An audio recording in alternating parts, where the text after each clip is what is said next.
Hello guys, welcome back to History for Exams. In this video, we'll continue the part 2 of our topic discussion, that is the Harappan civilization, bricks, beads and bones. The link for the part 1 is given in the description box below. Now we can continue our part. As part of the thematic study, now we are going to understand the existence of certain kind of social differences in the Harappan civilization. So what we can see, in every society, there will be some kind of social and economic differences. Throughout history, what we can see some kind of differences. And most importantly, we have one example, that the pyramids of Egypt. We all might have heard about it. So the pyramids of Egypt, they are mainly the royal burials than the common burials. That itself proves that there existed some kind of class differentiation or the status differentiation between the higher caste or the higher class people and the lower class people. Similarly, whenever we coming to our topic, Harappan civilization, there also existed some kind of social difference. Through the system of burials, we are going to identify such kind of practices. So generally what we can see, the Harappan people, the dead people, generally they were laid in pits. But what we can see, there existed some kind of difference in the way of this burial pit was made. So that itself proved that there were different kinds of way of making the burial pit, showing what? The class differentiation in the making of the pits. When we open these pits, what we can see? Some graves that contain pottery and ornaments. When we open certain graves, what we can see, there were some pottery and ornaments. It means that perhaps these Harappan people, they had a belief that these materials such as this pottery and ornaments, that may be useful for their afterlife. Meaning what? They believed in the concept called as afterlife. We can also see some kind of jewelry, and these were might be used by both men and women. Okay. Also, as you can see in this picture, a copper mirror, and this copper mirror was one of the most common material that we can find from this burial system. Another way of identifying the social difference existed in the Harappan civilization is based on the artifacts. Here we are going to understand certain commodities or certain materials used by the Harappan people that can be generally classified into two. One is utilitarian or the common purpose, and another one is luxurious goods. So what we can see, utilitarian materials such as coins, pottery, needles, flesh, rubbers, etc. and etc. And they are usually used and usually found and distributed throughout the settlement.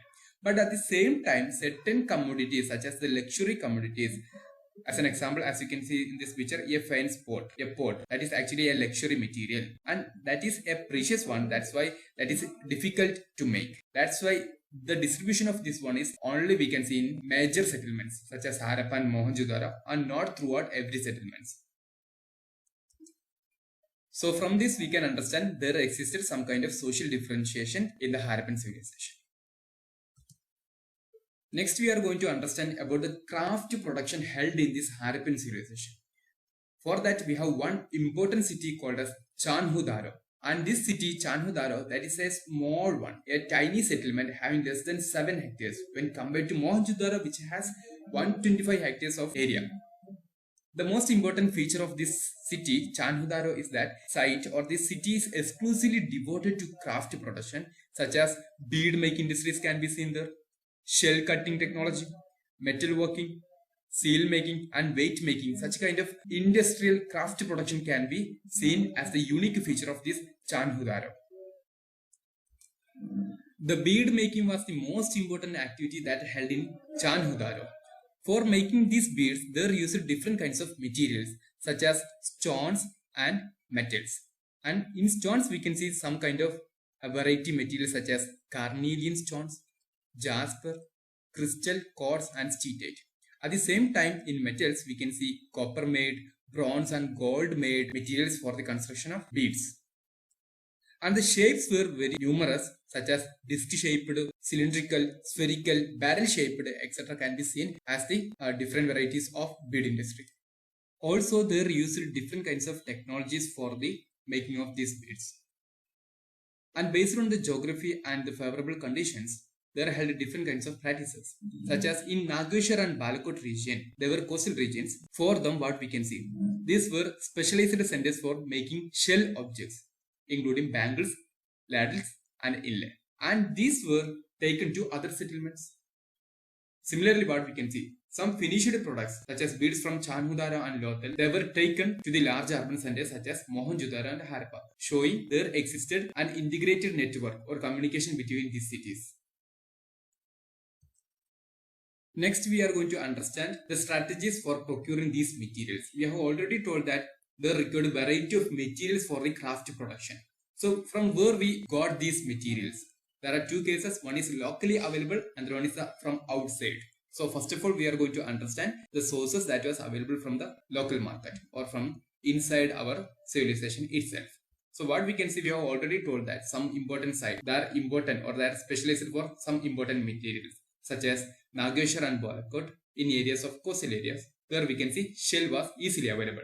Similarly, Shortuga in Afghanistan region that is famous for lapis lazuli, a blue stone. Similarly, Lothal, another coastal area that is famous for carnelian sources or carnelian stone, especially from the Bharuch region of Gujarat. And steatite stone that is available from Rajasthan and North Gujarat. These are some important sites where we can see some important materials for the craft production.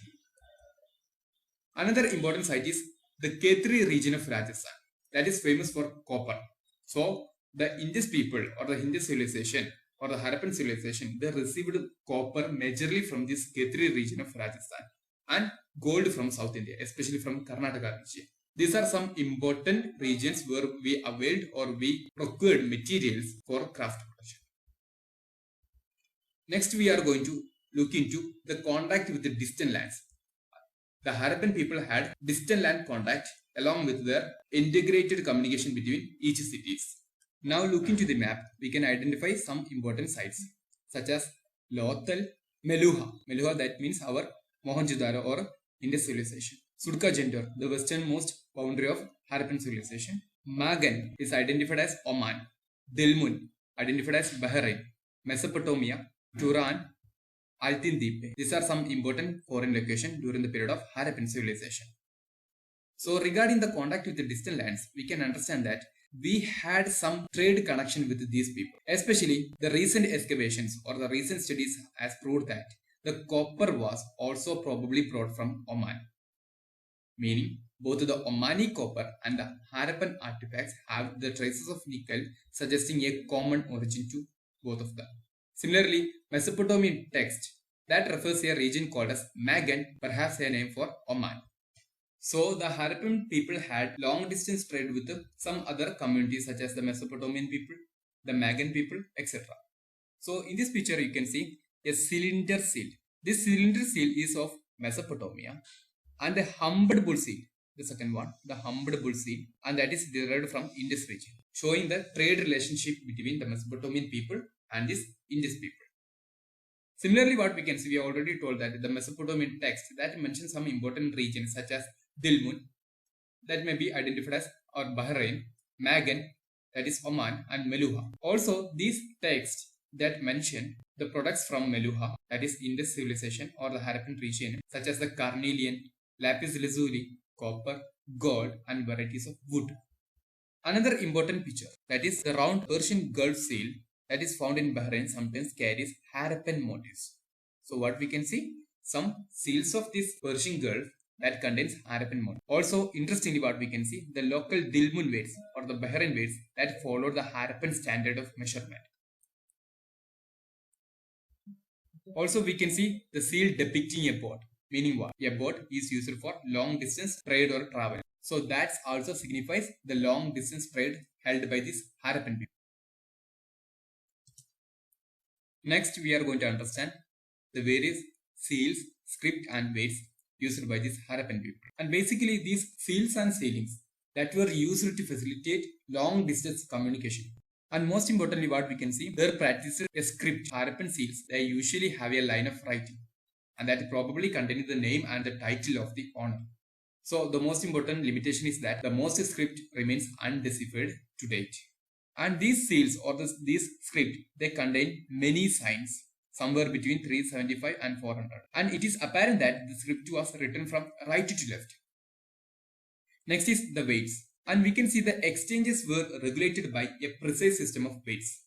And that is usually made up of stone called chert. And generally, they were cubical with no markings.